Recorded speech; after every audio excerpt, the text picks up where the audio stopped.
Hi, everyone, and welcome back to the Sporting Global podcast. And hello, Kwame. It's good to have you part of our podcast. How are you? Good. How are you? Good to be here. I'm doing well, thanks. And for all of you that are tuning in today, we're going to talk about how getting an internship in the sport industry. Kwame here has been doing a really interesting article alongside with a great background from the sport industry that we're going to talk a little bit about. And if you're, interested into learning more from people like Kwame, if you want to hear more insights, make sure to subscribe to this channel, follow us on the other social media as well, and sign up at Sporting Global, and we will feed you with great insights every week, from industry leaders, from great people like Kwame. And Kwame, I think we're just gonna start just diving a little bit into your journey in the sport industry. How did it all begin? Take us a little bit back. Yeah, it's a good question. So I would say I have to start with my childhood. So from as early as I can remember, I've had this, fascination with sports. Yeah. And I think the most earliest vivid memory that I have was watching the Chicago Bulls as a young child, as many of us do that, grew up in the 90s.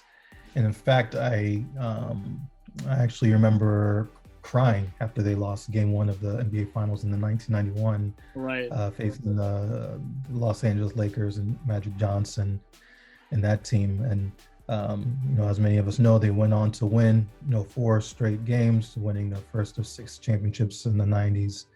So basketball was my first love as a child with regard to sport. And then, as I matriculated through school, I participated and competed in various sports, such as, basketball, American football, track and field. And, as I, started to go to college and stuff, I knew I loved sports, but I didn't necessarily know how to translate that into a career until the latter stages of my academic or undergraduate career.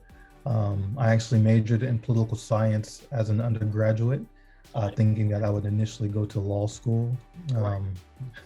However, I found out pretty quickly that's not what I wanted to do.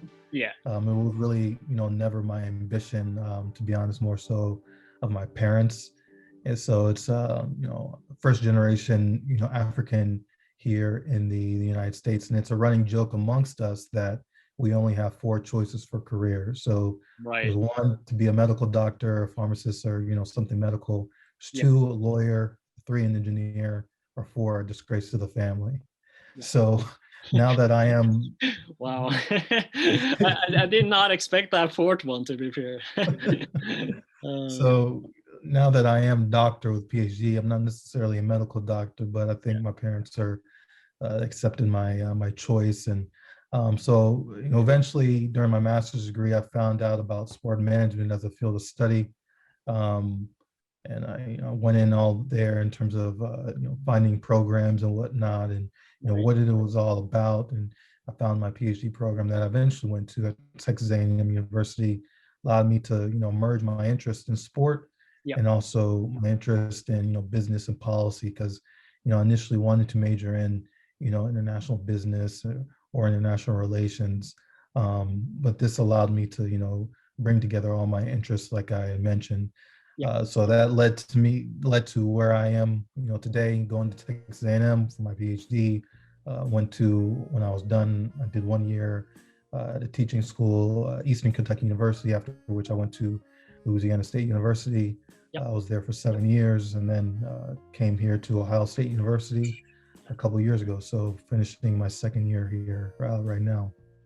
That's awesome. It all starts with the passion, right? I think that's sort of the benchmark of people in the sport industry as well. You have that just, some experience you experienced as a kid as well. And I remember you brought up you were crying, back in the day of losing that match. And I remember here as well, with Molde and my local team here in Norway, when we won our first, championship, or our goal it was actually in 2011. So our club was 100 years. It was a special kind of thing, and we won it for the first time. And I cried, like the entire stadium of like 10,000 people cried, and like my dad cries, like he never cries, so like you just see like how like meaningful and like how much the sport industry means to a lot of people, and why you want to be part of that. So I Mm. can totally relate to that story, and as well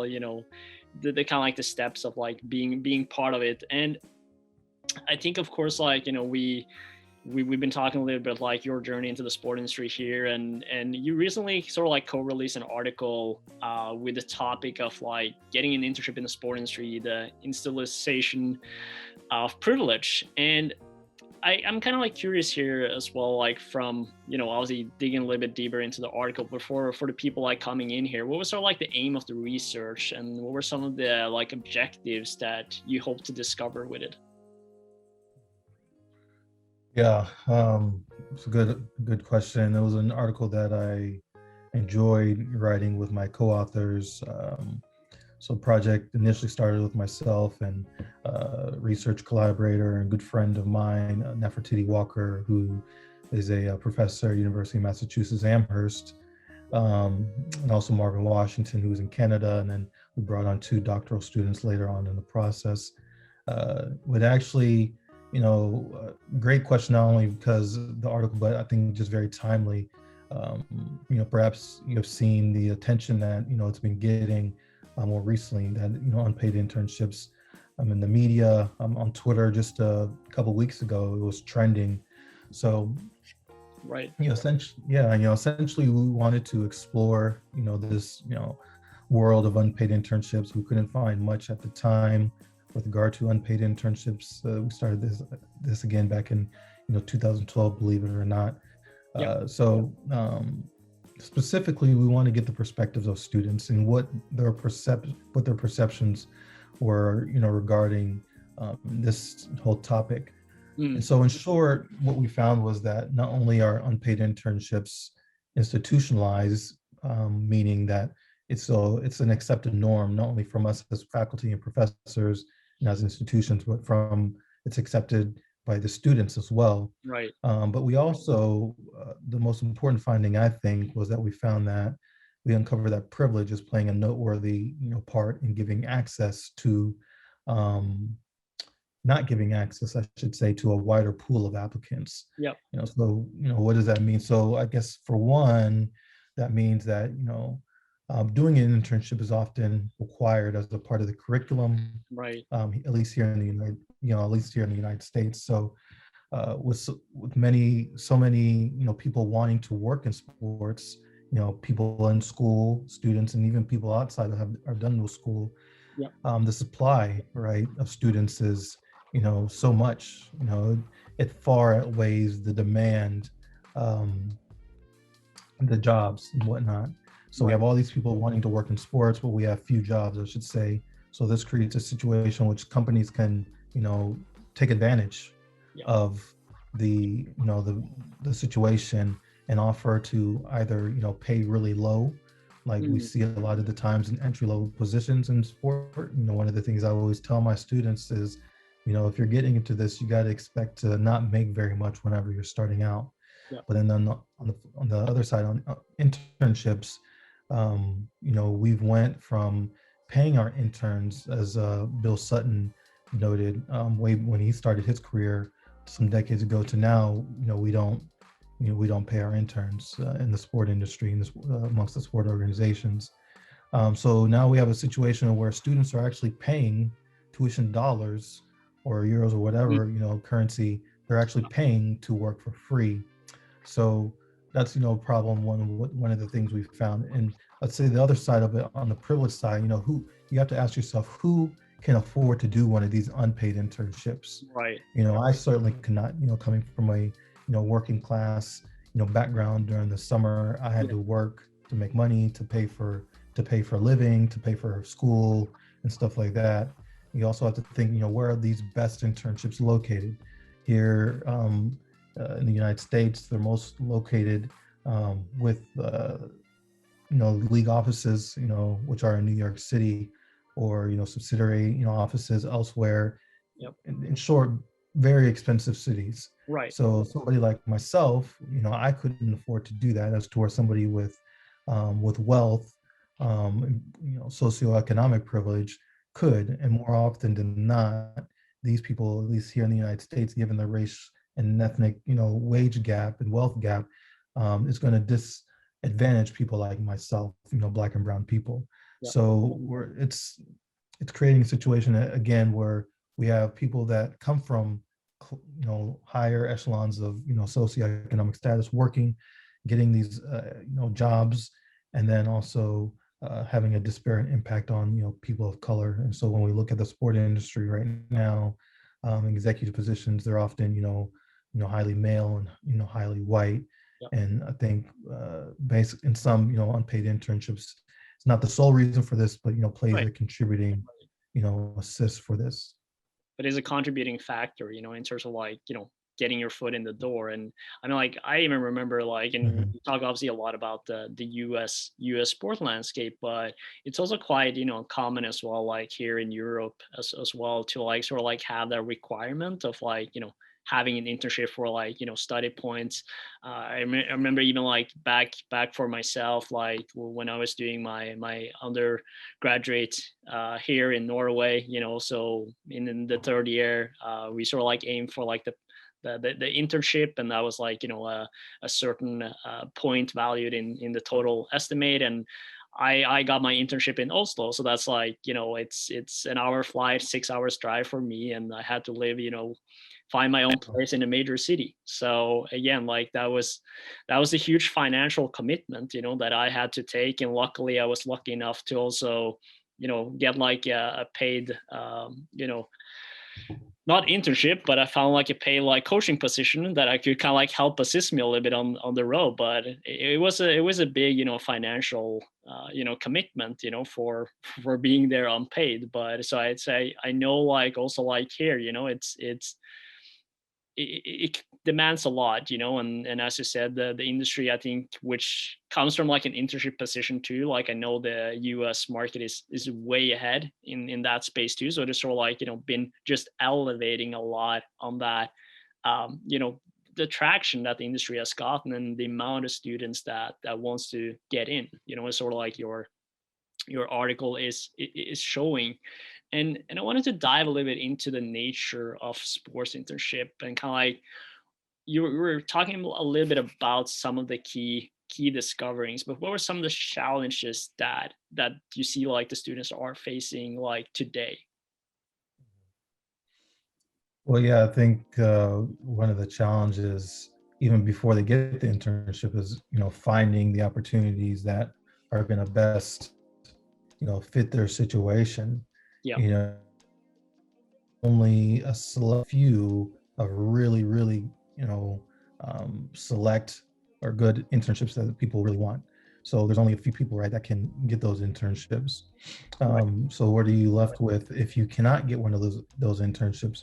You're kind of you're left to do an internship maybe locally with your, you know, maybe your former high school or something like that, or a less quote unquote sexy Mm. organization. Yep. So at the end of the day, when an organization is looking at your resume compared to, somebody that worked at the NBA league office, who's more likely to get picked? Right. So, one of the students made the reference, it's like picking from a Mercedes or BMW and from like a Toyota Camry, Right. which one do you want to get? Right. So I think obviously, that's one issue. But in general, I think also the students feel like they have no other recourse.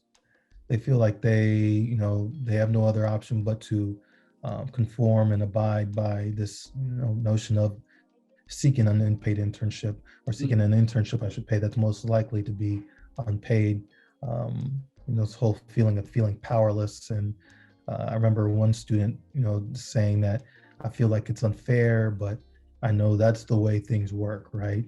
That's just the way it is. And there's nothing I can do about it because they have not only the system with the school, but they have the system, the organization, and everyone's, playing a role in this. So I think another would be that a quote that I can remember is they felt it was unfair that just because they didn't have the financial means, Mm. that they weren't able to seek a position, an unpaid or an internship, that was most likely going to be unpaid. They said, so and so is not smarter than me. It's just that they have financial capacity to be able to pay, for these type of things. Because, like you had alluded to, it is a Yeah. pretty large financial commitment if you're having to go away from your local town.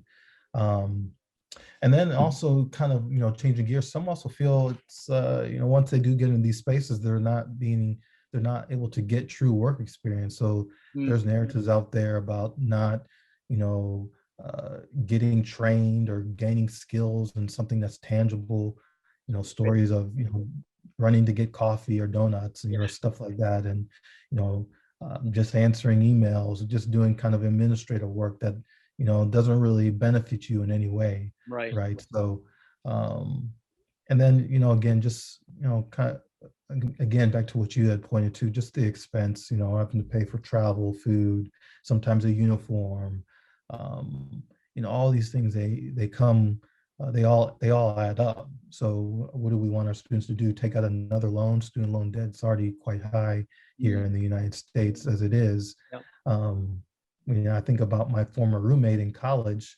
He was an electrical engineering major, and he Right. worked for BP during the summer, obviously paid, Yeah. and he would make so much money in the summer to be able to pay for his entire rent for the Right. upcoming school year.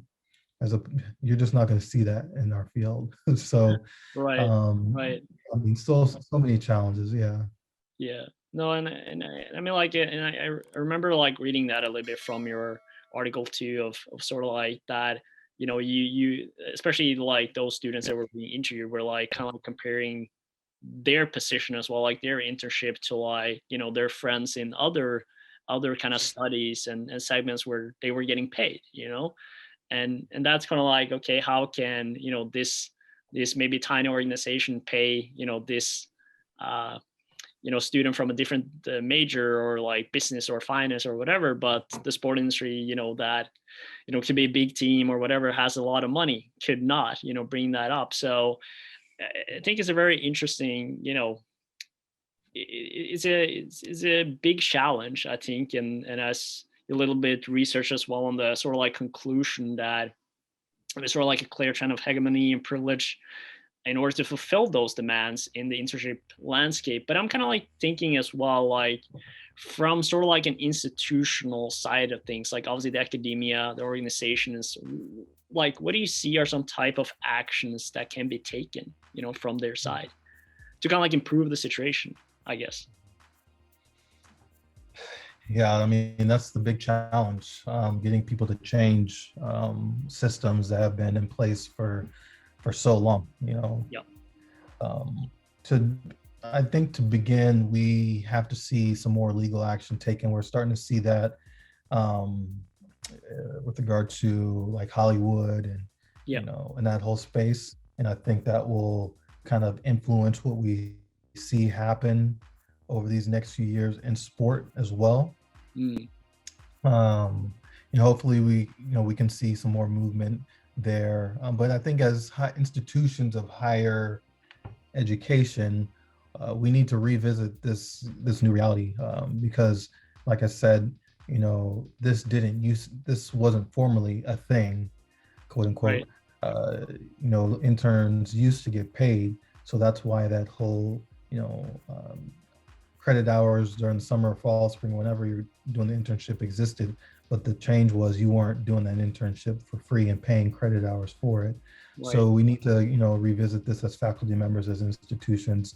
Some weeks ago, my colleague Nefertiti Walker, she put out on Twitter, have you done a sports internship, in the past? And we got so many responses about students having worked unpaid internships. I think over 200-300 people actually kind of commented on it. And one faculty member actually commented as well, and he said that they don't allow their students to do unpaid internships. Mm. And they have relationships with a select group of organizations where they place their students. So Right. that's how they're kind of Right. confronting it. So like, Yes. got it. Yeah, so perhaps we need to do more of that, partnering with certain organizations. Of course, there's a downside to that because you're limiting the organizations that perhaps a student can go to. Mm, If a student wants to go beyond that, that's definitely their choice, but that's definitely, that's an option. I think from an organization perspective, I think it's not counterintuitive. I think it's quite simple, pay your interns. I think there's evidence from other industries, like we talked about in that article from the students. Other industries are paying their interns. I talked about the story about my former roommate. You know, right. people in tech, as tech tries to diversify, they're well known for paying their interns, good Right. sums of money, and I think there's benefits to that, right? So I mean, you increase the pool of applicants, increase the pool of socioeconomic diversity, Mm, racial and ethnic diversity, and that can, I mean, research shows that has a great impact on, things such as, creativity, innovation, and, things like that. So, I mean, there's incentive, right? Not only from a business case, but I think it's just, at the end of the day, I think it's just the ethical thing to do. And, right. as we kind of pointed to in our article, some organizations are starting to become cognizant of this and Mm, offering fellowships for people that maybe come from lesser means, as it pertains to, financial, privilege. But those are the first ones that really yeah. come to mind. No, I think it's a valid point. In addition to like, I think that also like correlates with once like sort of like the organizations, kind of like take that decision of okay, we're gonna pay our interns. I think also you will see maybe a change of like what kind of tasks they are actually being ended up doing too, because I mean like they want to get Yeah. the value for their money, right, being spent. So then it's also like hopefully like that will kind of like also change a little bit on the tasks that the interns are being done. And I know like of course like I can't like there's different kind of organizations out there, and they have different objectives and ways of utilizing interns. And I think the ones that are making sure okay, this is talented people, right, and appreciating their way of like okay, they're here to learn, and like giving them a lot of ways to do so. And from our side, I mean like from Sporting Global, like we've been very focused on creating new opportunities because we feel there's so much untapped potential of like in the Mm. industry of that sort of like should have sort of like a long-term potential reward. So like we approach a lot of the startup ecosystem, for instance, where there's a lot of companies that, maybe not necessarily have a lot of, money to begin with, but, if you deliver and you pay off, like that can lead to you, getting a full-time job. And I think that's at the end of the day also something that those students, that's what they want. They want to, get that experience and get a foot in the door. And this is something that we've been focusing on. Like, how do we create, a bigger pool of equal opportunities, right? So more people also get the chance. Because I saw also in the article, like that's a problem, like because you don't have enough options either. So there's a very small, group of people that have that opportunity. And then also like sort of like the institutional factors that you mentioned as well. um and I'm kind of like just from a article research perspectives, or like the full benchmark of sort of like what you found out here, like what would be some of like the key follow-up questions and theories that that should be dig deeper into here, like maybe from your side, maybe from like there's a student out there that maybe want to look deeper into this, like what was some of the maybe some follow-up questions, like theories that they should dig deeper into to get like more answers. Yeah, I mean, even into your previous point, I think also it can be a snowball effect. It only takes one or two or a few big name organizations to start paying their interns, and Right. others will follow suit For because sure. they don't want to lose out on the best talent. I think we're in a situation right now where we're losing out on a lot of great talent because we don't pay interns, Yeah. and they're going to other fields, they're going to other industries because they see the unpaid interns, the low pay entry level jobs. So I think that's definitely something for organizations to consider moving forward. But to your question, of course, I'm biased. I see a lot of things through an institutional theory lens, and we utilize institutional theory in our article. But basically, from an organizational point of view, this theory helps us understand like how and why organizations behave the way they do, and also the consequences of that behavior. Right. So you can, from that, you can understand why it's so useful in this study. We can see what these organizations are doing, whether it be sport organizations, institutions of higher education, and then the consequences of what we are doing, and how we're culpable for the situation that is playing out before our eyes right now. Um, Beyond that, more recently, I've gotten into design thinking. And I Mhm. think it's something that a lot of students should look into as well. We have to start to look at how these organizations and systems and everything are, designed, and how they're not designed to benefit us all. They're designed to benefit a few. And I get into more of this in a book that I'm writing actually right now. So, whenever you think about a designer, you know, you probably think of somebody that's designing some type of, thing you can a product, like an iPhone or computer, or, Yeah. something like that. You don't really think of a designer, somebody that designs an experience or designs an organization. But nowadays, designers, they're being asked to do these type of things. You think about companies like, IDEO. They do a lot with design thinking, and and designing experience that people will have within uh, um, with a product or Right. with an organization. So it allows us to really see the big picture. So I think, in terms of theories, those are a couple of theories that I rely upon, and I think give a kind of broad macro perspective look at what we can do moving forward, and how we can understand what is happening right now. No, for sure. I think there's some really, key data points, and as you talked about as well, like maybe get like a different kind of lens, from it. Like maybe that's the student perspective, maybe that's someone from the industry as well, like that have worked closely maybe on the recruitment process of intern, and sort of like how do we kind of like elevate this and work on the issue that is being so clear for such a long time. And obviously I want to like have at sort of like the final end here, that that there's obviously we usually have a lot of students, young professionals that are looking to get their foot in the door, from essentially all over the world, that are tuning in and listening. It could be Americans, it could be Norwegians, it could be you know people from all over the world. And I guess like in a sense, like they're sort of like thinking now, like, okay, how do you embark on their next step, and like listening to this, and like, oh, there's a lot of challenges here, but how do you see, like, what would be some tips from your side to sort of like help ease, I guess, these challenges and break some of the barriers that they are facing? Like, what are some of the things that they should, you know, have in the back of their mind, moving forward now?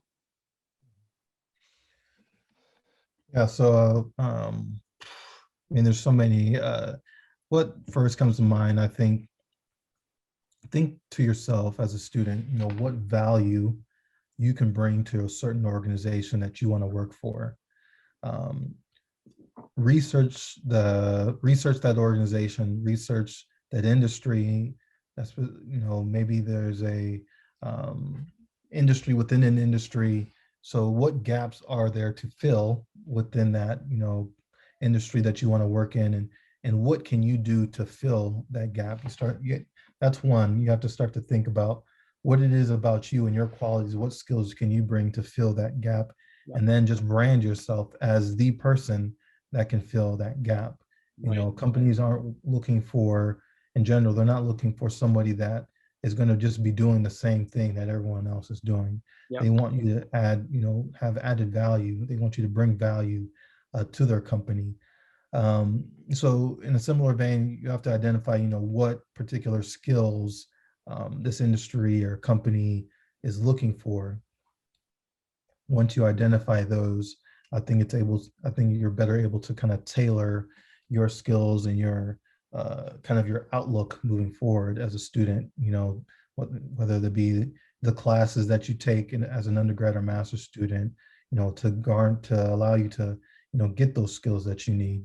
I think another one also is, of course, be active on job searches. There's many tools out there, such as such as that you guys offer at Sporting Global. When you can, network like crazy. Obviously, sport is one of those industries. It's not about just what you know, but who you know. So whether that's attending a conference, nowadays, right now, given COVID, I mean, it's much easier because everything's virtual. A Right. lot of these conferences are for free. Yep. So, network, via that medium, use LinkedIn, send a cold call, message to somebody in industry that you're looking to work in and ask them some questions. You'd be surprised that sometimes, they respond. Yep. Never stop learning, of course. Maybe that's getting a certificate once you're done with school in an area. Maybe it's coding, maybe it's analytics. Yep. There's so many things. Just basically think outside the box. Don't be afraid to make yourself uncomfortable and putting yourself in uncomfortable spots, because as I tell my students, being uncomfortable is what allows us to grow and Right. build strength and endurance. And I say, think about a workout. You put yourself through an enduring workout to build strength and build endurance. And while it hurts and it may suck while you're doing it, Yeah. at the end of it you feel better and you have more strength. And I think lastly, I'll just say, think more entrepreneurially. No, not everybody has to go work for a company or an organization. Think about an idea with a group of friends to create a startup company that's going to address some gap in the sport industry that you don't think is being addressed right now. So all in all, I think, if you can do all those things, I mean, while it's not a guarantee, I think you'll be better off than, some of the other people that are applying for the same opportunities that you are. 100%. I think there's some really great advice, Kwame. And I'm like, I also just wanted to add on that as well, as you talked about too, like, the networking piece of it. And I think, what I experienced myself as well from, like, former student and starting my company too, is that because so many people also have been part of the kind of like the journey that you're talking about in the article of, like, having to start from like nothing, right, of like working long hours unpaid and all this. Like, people are more willing to help, in a sense, from like a standpoint of like having those conversation. Maybe there's a way like they can connect with different kind of people and being open, to have this conversation because they've been through that step. And I think that's like a huge opportunity as well that the students out there needs to take advantage of like, how do we connect with those people as much as we can and soak their knowledge. Like,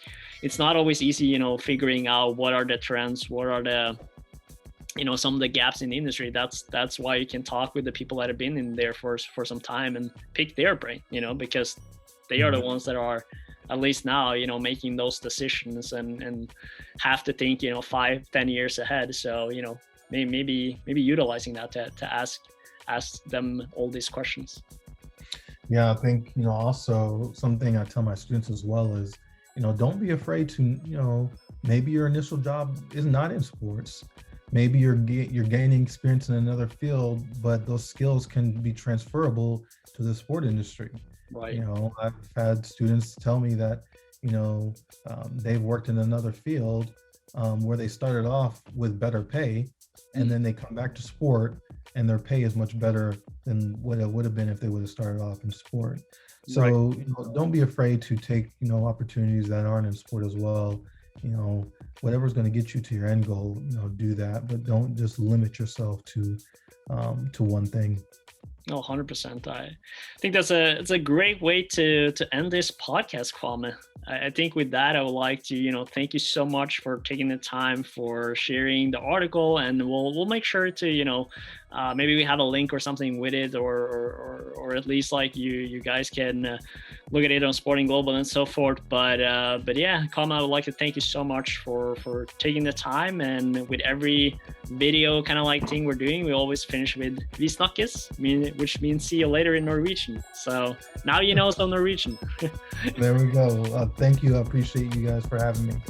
Absolutely, Kwame. Thank you so much.